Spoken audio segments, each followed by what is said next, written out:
So video crashed.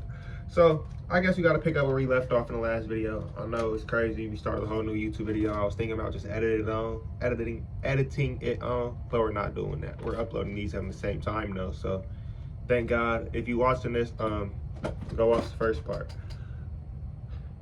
Maya means something. Maya means what is not. Everyone is accepting the body as a self. If I ask you what you are, you will say, I am Mr. John, I am a rich man, I am this, I am that. All of these are bodily identifications, but you are not the body. This is illusion. The third defect is the cheating propensity. Everyone has the propensity to cheat others. Although a person is a fool, number one, he poses himself as very intelligent.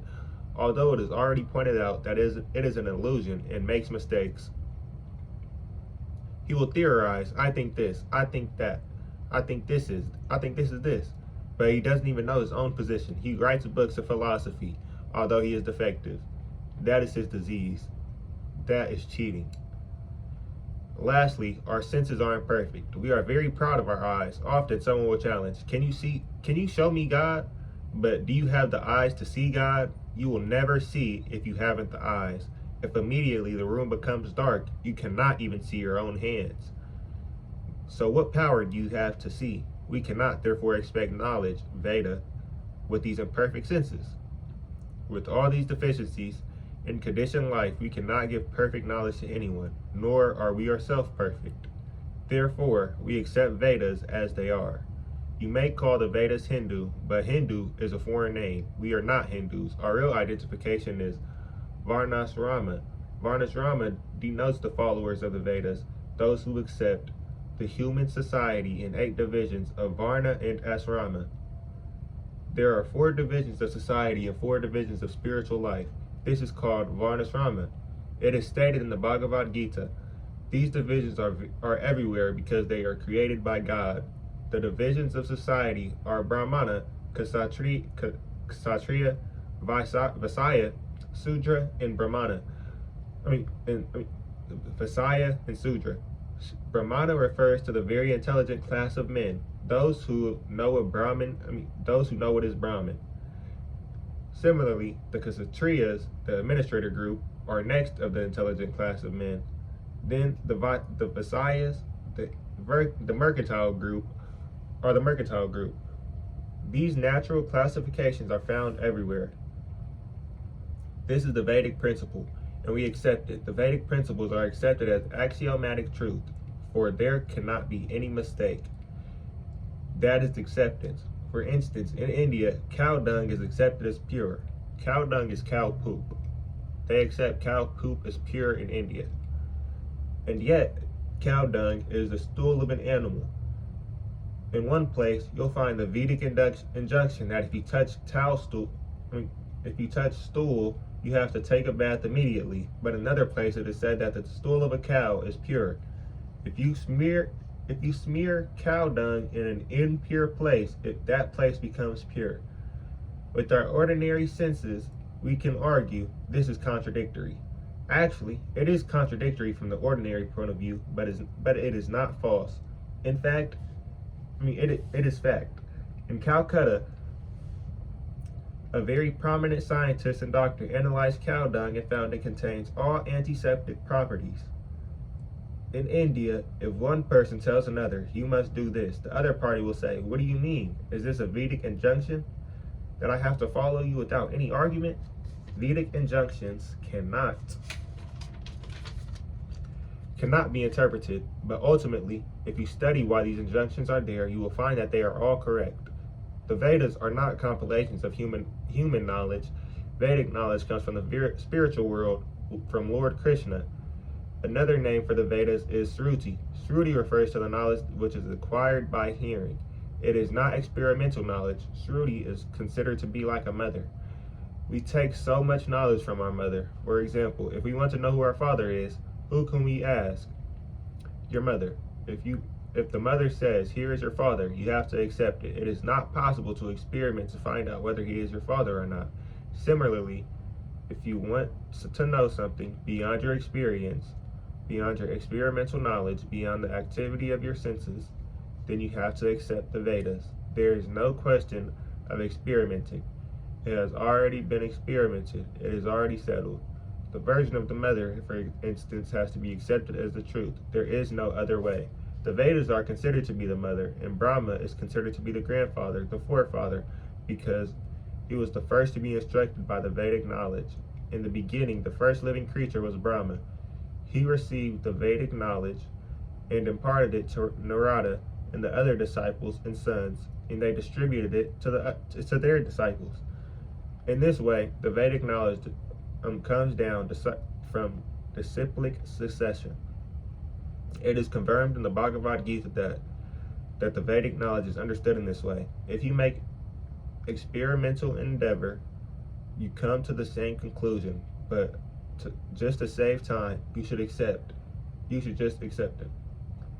If you want to know who your father is, you should accept your mother as the authority. Then whatever she says can be accepted without argument. There are three kinds of evidence: pratyaksa, anumana, and sabda.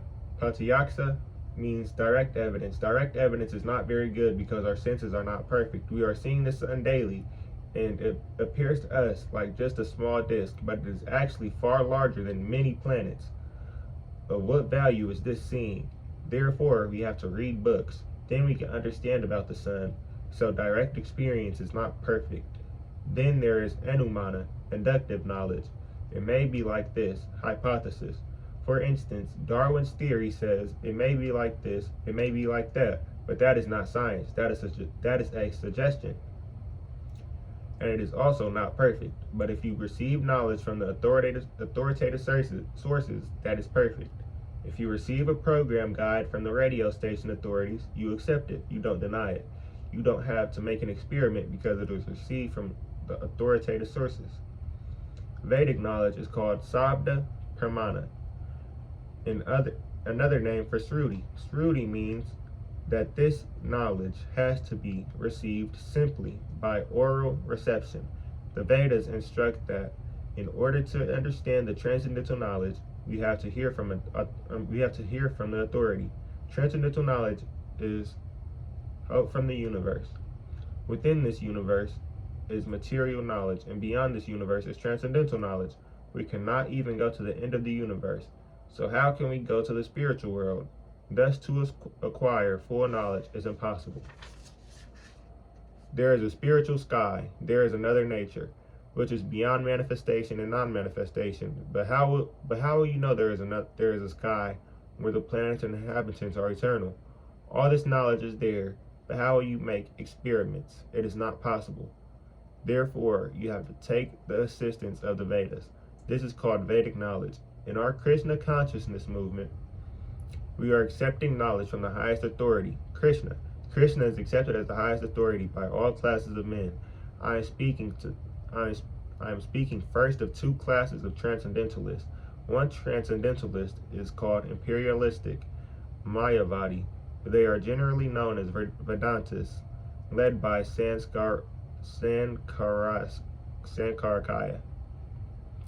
And there is another class of transcendentalists called Vaishnavas, like Ramanukara and Madhvaka. I can't pronounce it because my mouth is dry. Vishnu Swami, both the Sankarya and the have accepted Krishna as the supreme authority of Godhead. Sankarya is supposed to be an imperialist who preached imperialism, impersonal Brahmin, but it is a fact that he is covered personalist. In his commentary on the Bhagavad Gita, he wrote, Narayana, and the supreme personality of Godhead is beyond this cosmic manifestation. Oh, the supreme personality of Godhead is beyond this cosmic manifestation. Basically, what he meant by that, in this cosmic manifestation, God is beyond this universe. So our God, like the one that created the universe, is beyond the universe. Like he's also the creator of the omniverse. Or he could be talking about something else, because there's a lot of different form. There's a lot of different things to understand if you're really like getting into what the universe is, how the universe is created, and like the basics of the universe. But by this cosmic manifestation, I believe he was talking about the area. He's saying that the Godhead is outside of the area. You feel me? So what is outside of the area is open space, and then outside of the open space is more universes, and then that are surrounded by open space, and that's called the omniverse. What people think the multiverse is just different similar universes, but that's not the multiverse. The multiverse is different timelines of one universe. So it's like a bunch of different film strips, let's put it like that. Different film strips that all have different scenes, but some of them have parallel timelines that are going to branch off in the future. Other ones have like complete different timelines. You see me? But it's all from one universe. Now where were we at?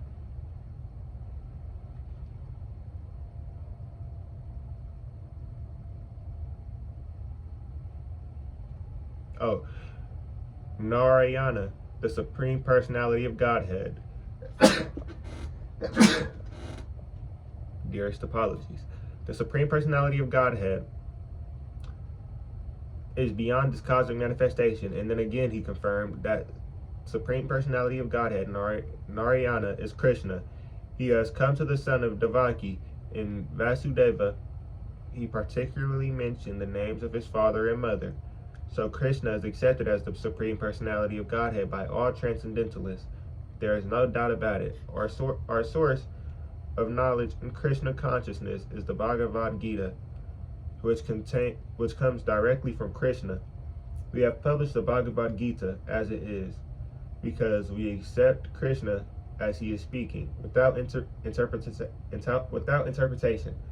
That is Vedic knowledge. Since the Vedic knowledge is pure, we accept it. Whatever Krishna says, we accept. That is Krishna consciousness. This is Krishna consciousness.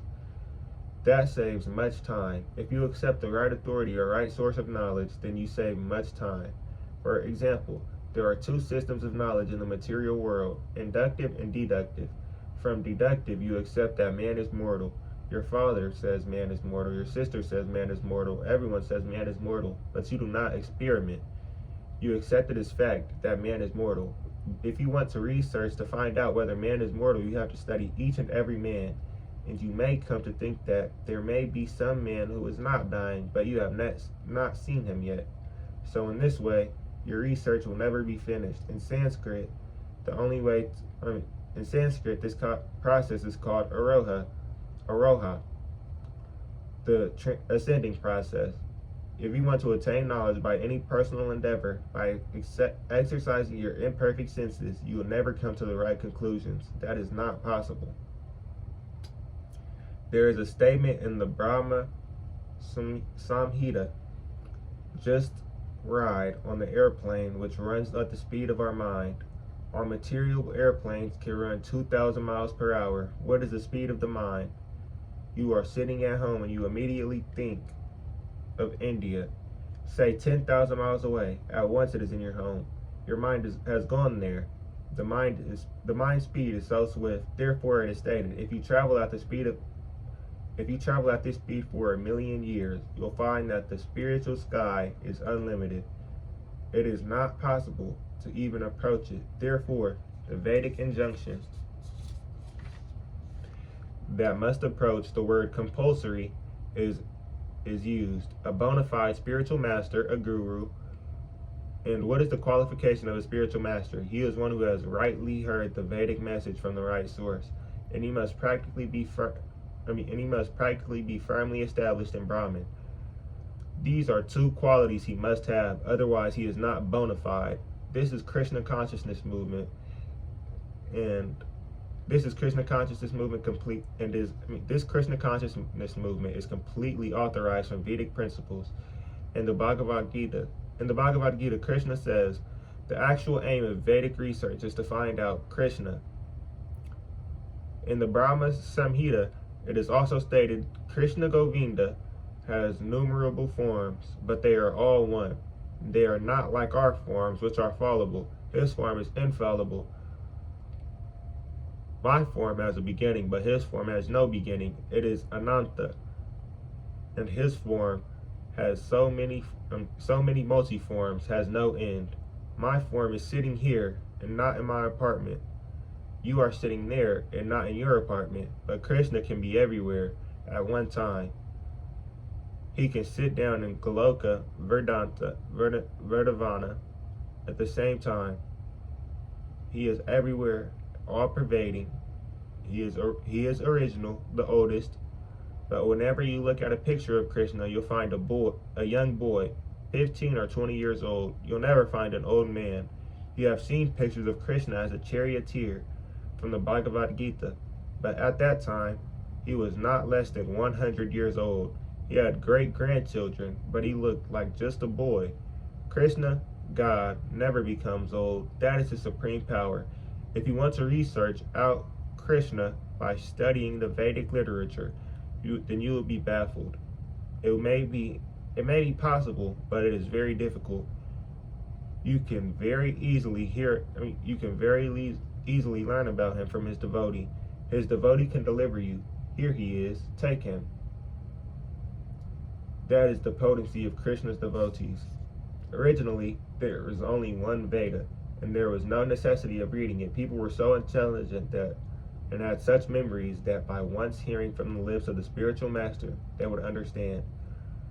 They would immediately grasp the purport. But 5,000 years ago, if I put the Vedas in the writing for people in this age, Kali Yuga, he knew that eventually people would be short-lived, their memories would be very poor, and their intelligence would not be very sharp. Therefore, let me teach this Vedic knowledge in writing. He divided his Vedas into four: RG, Sama, Arthava, and Yahar. Then he gave the charge of the Vedas to his different disciples.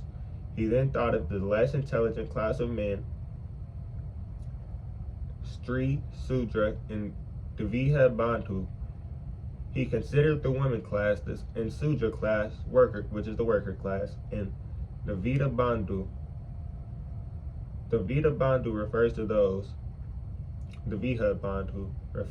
who are born in a high family but are not properly qualified. A man who is born in the family of a Brahmana is not qualified as a Brahmana, is called Dviha Bandhu. These persons can be compiled for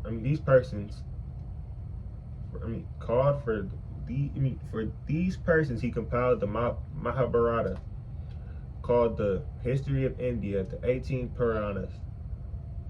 I don't know how to pronounce that, my bad. These are all part of the Vedic literature. The Puranas, the Mahabharata, the four Vedas, the Upanishads. The Upanishads are part of the Vedas.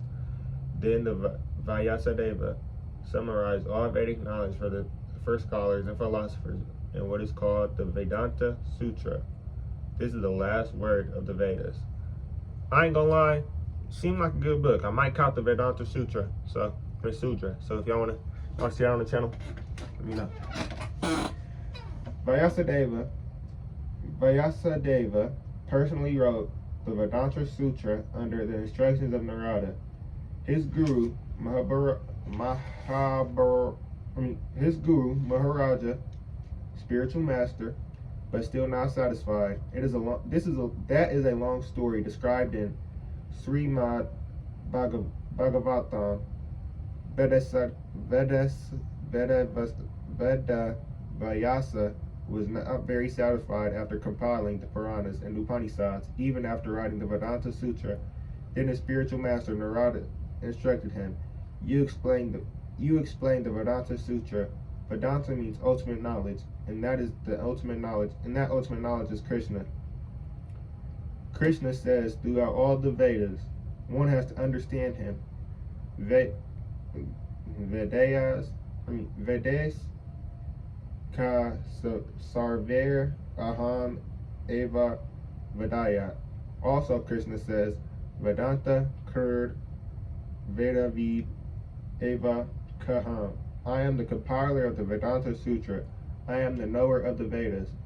Therefore, the ultimate objective is Krishna. That is explained in Vaishnava commentaries on the Vedanta philosophy. We Gaudiya Vaishnavas have our commentary on the Vedanta philosophy called Govinda Vyasa by Baladeva, blah blah blah blah. Similarly, Ramanakarya has a commentary, and Madhavakarya has one. The version of the Sankarya is not only commentary. There are many Vedanta commentaries, but because the Vaishnavas did not present the Vedanta commentary, But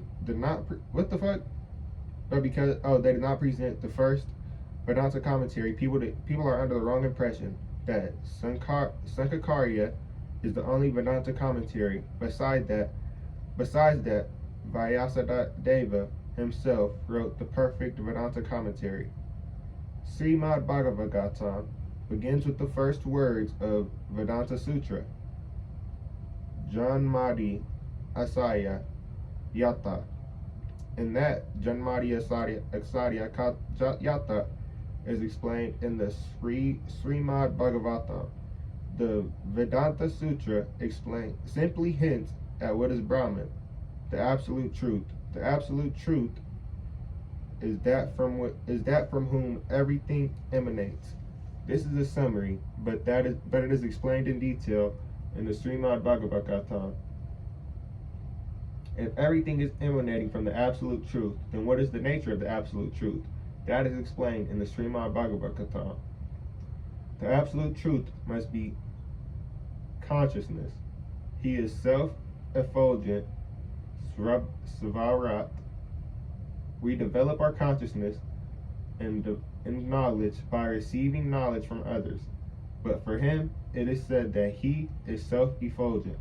The whole summary of Vedic knowledge is the Vedanta Sutra, and the Vedanta Sutra is explained by the writer himself, Srimad Bhagavatam.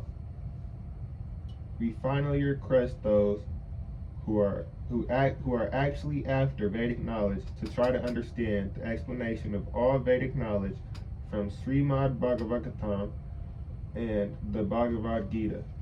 So they're basically asking all people who accept Vedic knowledge to try to understand the explanation of all Vedic knowledge from the Srimad Bhagavatam and the Bhagavad Gita. If y'all don't know, I got the Bhagavad Gita right here, man. That's also going to be another series on this channel, so y'all watch out for that. And you feel me? We could get into the let's get into the purport, and that's going to be the last part that we read for this video. And then after that, we're going to get into mantra 1. Mantra 1 is only a few pages. Nah, we ain't going to read that in this video. That's going to be its own video by itself. But you feel me? Let's get into the last part before this video ends. Purport: the complete whole, or the absolute truth, is the complete personality of Godhead. Realization of the impersonal Brahman, or Paratma, the super soul, is incomplete realization of the absolute complete. The supreme personality of Godhead is Satchitananda Vigraha. Realization of impersonal Brahman is realization of his Sat feature, his aspect of eternity, and Paratma realization is realization of his Sat and Chit features, his aspects of eternity and knowledge. The realization of the personality of Godhead is realization of all transcendental features, Sat, Chit, and Ananda, bliss. When one realizes the supreme person, he realizes these aspects of the supreme whole in their completeness. Vigraha means form. Thus, the complete whole is not formless. If he were formless, if he were less than his creation in any other way, he could not be complete. The complete whole must contain everything within our own experience. everything within and beyond our experience. Otherwise, he is not complete. The complete whole, the personality of Godhead, which has immense potencies, all of which are complete as he is. Thus, he is phenomenal. Thus, this phenomenal world is also complete in itself. The 24 elements of this material universe is a contemporary manifestation are arranged to produce everything necessary for the maintenance and sustenance of this universe. No other unit in the universe needs to make an extraneous effort to maintain the universe. The universe functions on its own time scale, which is fixed by the energy of the complete whole. And when that schedule is complete, this temporary manifestation will be annihilated by the complete arrangement of the complete whole. Basically, right there, he was talking about like the end of time. That's said to be real soon. Real soon. I'm just playing. Not time, but like the end of the timeline. That's basically gonna be like where everybody ascends. Not the rapture type shit, but like ascends in consciousness. And that's another word for the last judgment. But the last judgment isn't like getting judged by God. It's simply choosing what matters and what doesn't. So all the stuff that doesn't matter would no longer exist with nothing to exist, with nobody to exist in, like with nobody to believe it exists anymore. So you feel me? All the bad stuff and all the other things, they would just fall away. So yeah. And then this temporary manifestation will be annihilated by the complete arrangement of the complete whole. All facilities are given to small complete units, namely the living beings, to enable them to realize the complete whole. All forms of incompleteness are experienced due to incomplete knowledge of the complete whole.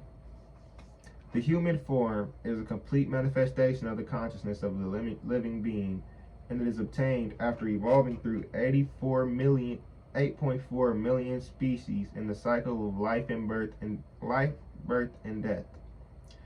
In this human life of full consciousness, the living entity does not realize his completeness in relation to the complete whole. He loses the chance to realize his completeness, and it is again put to the evolutionary cycle by the law of material nature, because we do not know that there is a complete arrangement in nature for our maintenance.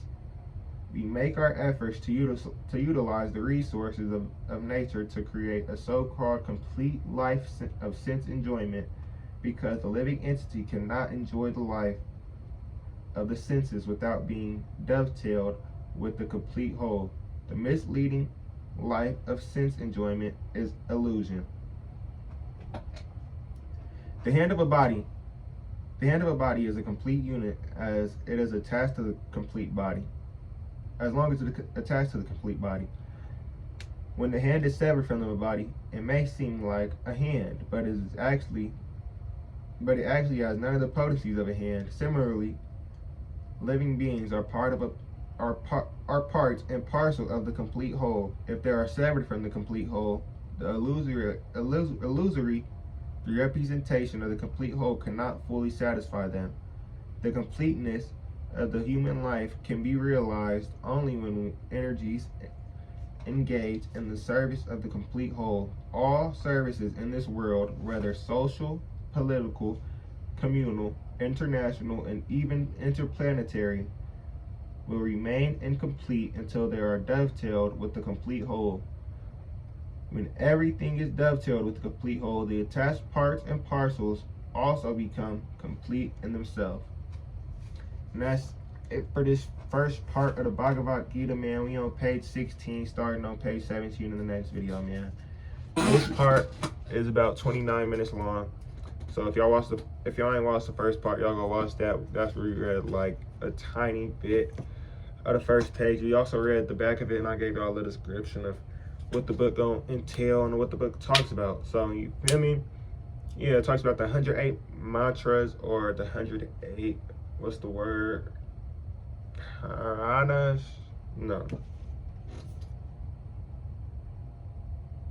Upanisads. I knew it was Upanisads. I just didn't want to say that because I thought it was wrong. But yeah, so we're gonna be going through all 108 Upanisads in this on this channel. So y'all be ready for that. New video dropping every day, man. We got about 10 videos already planned, 30 videos already coming. We just dropped a video 30 seconds before this one because I accidentally messed up recording. So if y'all ain't gonna watch that, y'all go watch that. Y'all go drop a like on that video, drop a like on this video. You feel me? That's it for this one. If y'all with it, y'all with it, and I with y'all on God. And I'm gonna catch y'all in the next one. Amen.